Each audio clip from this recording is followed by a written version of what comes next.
Hello everyone, good morning. The Premier League fixtures for the 2021-22 season have been revealed, and inevitably I'm sure someone leaked them early because it's just cool to do that. We've seen them, we've had a little look, we're going to talk through them in a moment, maybe touch upon some of our rivals and how their early season fixtures fall as well. If you've got any thoughts on anything you feel stands out of import in the fixture list, haven't studied it yourself, let me know in the comments and I'll read through some of the best comments a little bit later on in the stream. But yeah, we've got Liverpool's first four, a resplendent graphic from the Liverpool media team here. Starting with a trip to Norwich City on the 14th of August, followed by Burnley at home on the 21st, Chelsea at home on the 28th, and then into September, Leeds United away. Now, obviously, they've done the first four because of a nice bit of balance. You know, we just love a bit of symmetry in social media graphics and just in graphics in general, which is very much appealing to the OCD, except when you realise that Leeds game is after the international break. So that triggers me very, very slightly indeed. But there's the opening three. Certainly Norwich away. The last time, of course, Liverpool played Norwich on the opening day of the season. They were crowned Premier League champions nearly exactly 12 months later. So that bodes well, although, let's be honest, if we can go through it without losing Alisson for 11 games, that would be amazing. Burnley at home sounds, and then Chelsea at home. I mean, look, ideally you'd like to avoid potential title rivals early on in the season, but it does give you a real opportunity to put a marker down. You know, if you can put Chelsea in the place early doors, particularly with the home advantage, then that could really stand you in good stead for the rest of the campaign. Right, we're going to look at the full fixture list, look at some of the really interesting things that are coming down the line for the Reds. What's happened? When are we playing Manchester City? When are we playing the Ev? What does Christmas look like? January, where we normally have a real struggle, and the run-in as well. But first, Chris has been over on the Super 6 YouTube channel this week on the Hold the L show, talking about whether it's coming home, which is a thing. Really interesting discussion. Have a little look at this. For me, it does. Yeah, for me, it does. I think Henderson, you know, he can put in that type of performance. You know, you don't see loads of assists from Jordan Henderson, but he can get into the box when he needs to. It's about how the team plays and what you want from that eight. Henderson's still got the ability to get forwards and get into the box and support the side. It's just that Liverpool tend not to build up with the midfielders doing that. We tend to use our fullbacks to do it, and so you play a slightly different role. And the eight may well cover for the fullback and stuff like that. But Henderson can do that. Henderson can do the six. It's just I wouldn't want Henderson playing that six in a game like when you're coming up maybe in a semi-final or a final against a really, really top team. That's probably not the game that Henderson is. Henderson's more your quarterback six, bit more your Jorginho than a Kante type of six, if that makes it easier for people to understand rather than anything else. But for me, Henderson's got the experience. He's won the Premier League, he's won the Champions League, he's captained this side to that. There's no one else in the squad who can say the same. Hey, welcome back. Yes, check out the man, the legend, Chris Pajak over on the Hold the L show this weekend. Make sure he doesn't go and hold the L. It's as simple as that. They're back for the summer throughout the Euros as well. They've been really good to us at the back end of the season, so do go and support that channel. Drop a subscribe, drop a like, leave a comment, and say Paul or Mach from Redmen TV sent you. That'd be really cool. Yes, there we go. So we've had a comment, a super chat coming from Philippe Hunt before we dive into the fixtures. It was $7.99 Australian dollars. Thank you so much, mate. Must have a strong start. Chelsea have tough matches at the start. City have an easy end to the season, so we need to be on top in December. Yeah, well, let's have a little look at it then. So Liverpool's fixtures are as follows. We've said it already. The opening three will kick us off in August. Norwich away, Burnley home, Chelsea home, which I think is interesting to have two home games back-to-back early in the season. Then we head into the September after the transfer window shuts and the international break. We'll have Leeds United away, Palace at home, Brentford away. First trip down to the Bees in a very, very long time indeed. Into October then, Manchester City at home. First time we're going to be going up against Pep Guardiola's boys. Will be then Watford away and Man United away back to back. But it's interesting to note that the Man City game there, there's an international break that will follow it. So as much as it looks on paper like you've got Man City, Watford, United, I mean we have, but it's Man City international break, Watford, United, just a point to pay attention to there. Moving into November, we play Arsenal at home on the 20th, Southampton at home back to back there, 7 days later, and then the Ev at Goodison Park.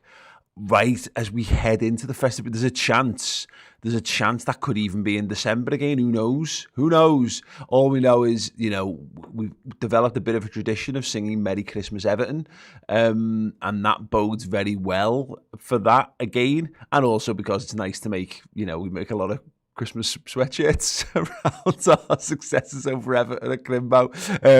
So yeah, it'd be nice to get back to that again, certainly. December's an interesting one. It is a tale of two halves of a month, really. The build up to Christmas Day, the fight to be top of Christmas begins with Wolves away, Villa home, Newcastle home. And then ends with Tottenham Hotspur away. Obviously, we played Tottenham before Christmas last time at Anfield, and that was the thing that took us to top of the league.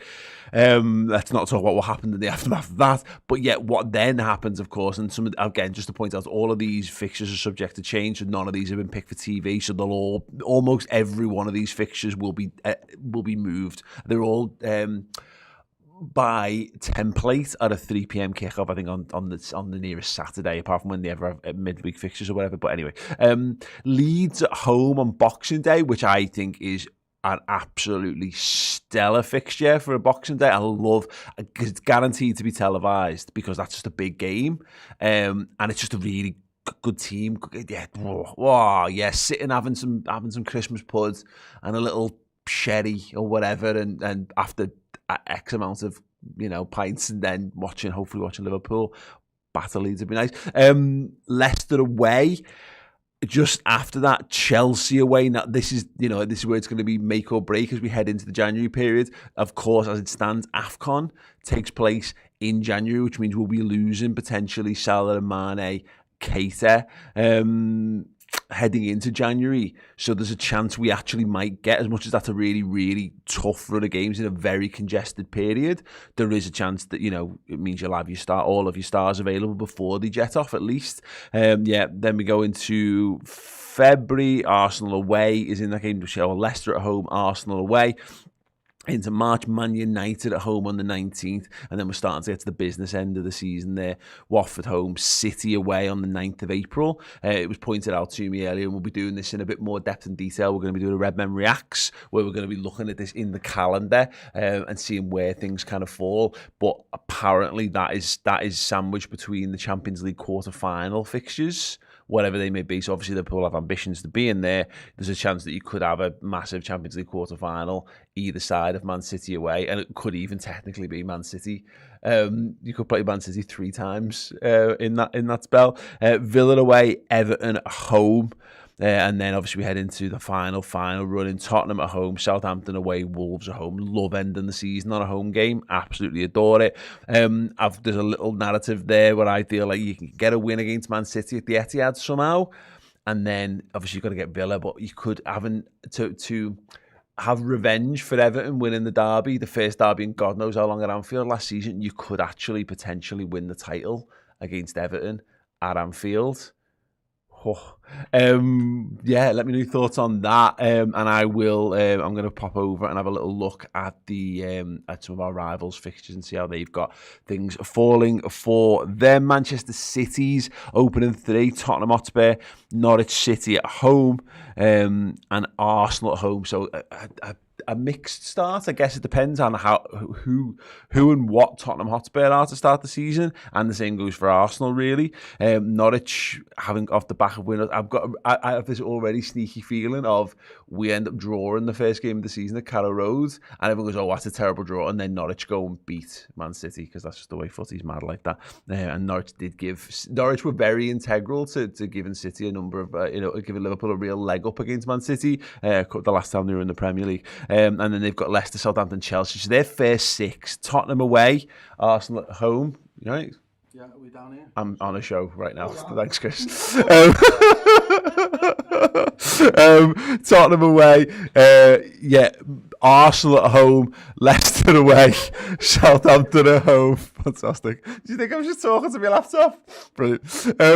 Southampton. Yeah. So they've got, just to reiterate, Spurs, Arsenal, Leicester and Chelsea inside their first six before they then play us as the game after that. So that's a really tough opening for Man City. But in terms of their running, they end with Wolves, Watford, Leeds, Newcastle, West Ham and Villa. So the running definitely favours them a little bit. Man United start the season. They've actually got probably the best, I think, of the openings. Leeds at home, which is a massive clash for them. They are bitter rivals. Southampton away, Wolves away, which is both very tricky aways in their own regard, but again not one of the the established top four or top six or whatever.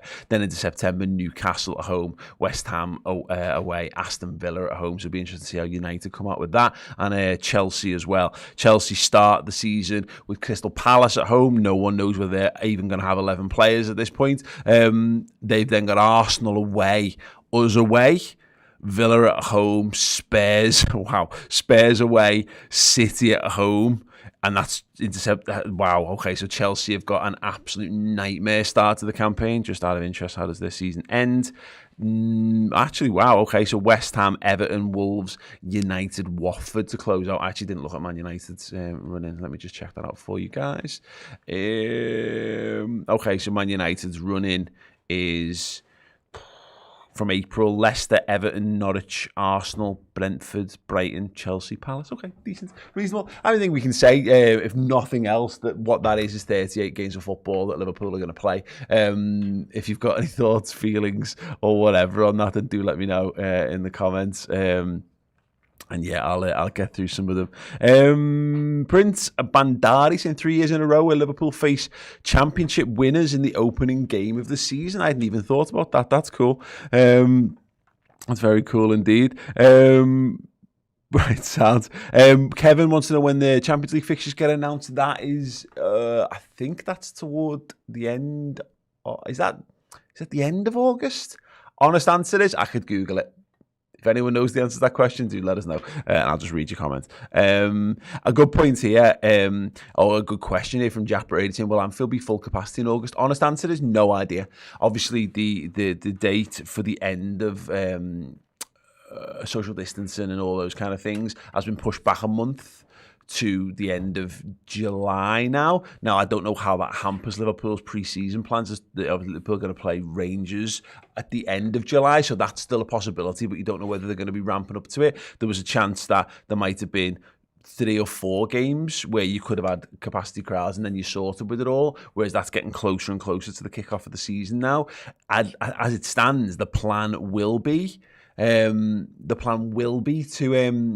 to have a full Anfield by that point, which would be amazing.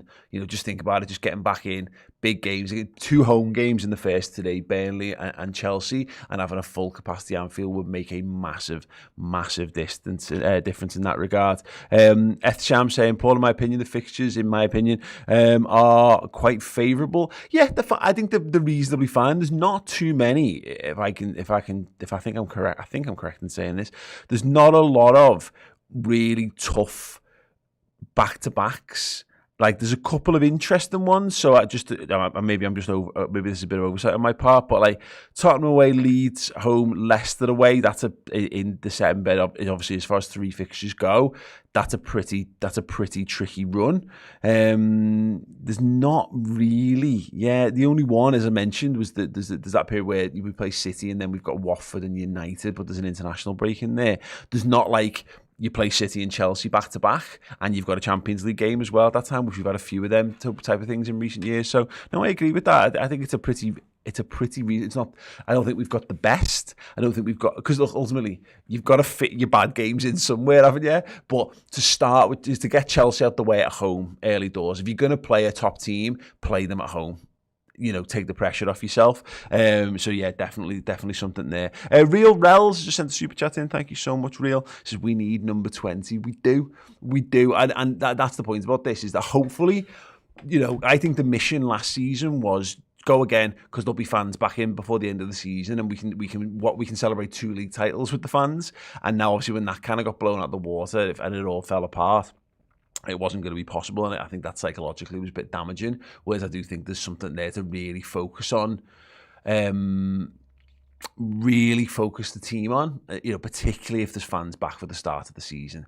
It's just it's a massive impetus. Queven Ferris saying all EFL fixtures on Thursday, June 24th. If anyone is interested, I'm sure there's definitely someone is interested. Ethsham says, Paul, 22nd to the 24th of August, Champions League. I guess that's after the third. Is it called the playoff round now, or is it still the third qualifying round? So obviously we'll know a little bit more about that kind of stuff. But what we will have is the posted dates for roughly when those games are going to be played. So the group games, like the blank spaces for them, are already there in the calendar. So we're going to be doing a Redmen Reacts nowish.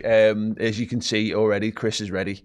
He's raring to get in the studio and get chatting about this. So we're going to be talking about Liverpool's fixtures. We're going to be talking through some of the really big talking points, some of the potential pitfalls. How does it scan alongside the likes of the League Cup, the FA Cup, AFCON, and the Champions League as well? And we'll be looking a bit more in depth at our rival fixtures as well. So yes, do go and check it out. That is streaming on the redmentv.com this afternoon. So if you want a bit more chat and more to keep you going around town, we're also going to be doing a bit more about the rail seating announcement at Anfield. So if you want something to get your teeth into around some Liverpool news that isn't just, flights of fancy around transfers and stuff, we've got that as well. Do head over and start your subscription. What day is it?